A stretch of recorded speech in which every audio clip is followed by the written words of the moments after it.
So this is 2017, but this video is covering intermittent starting issues on a 22 850.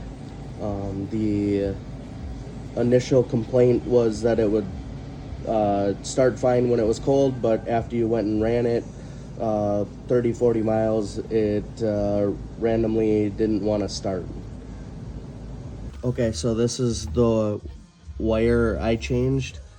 This wire right here that goes from the starter solenoid, goes down underneath here and comes up, and it goes to the starter.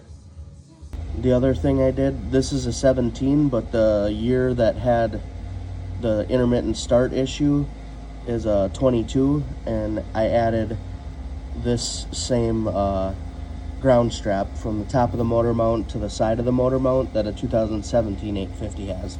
The 2022s have one that bolt on the block back here, and then they run down to this cross member right here where my finger is.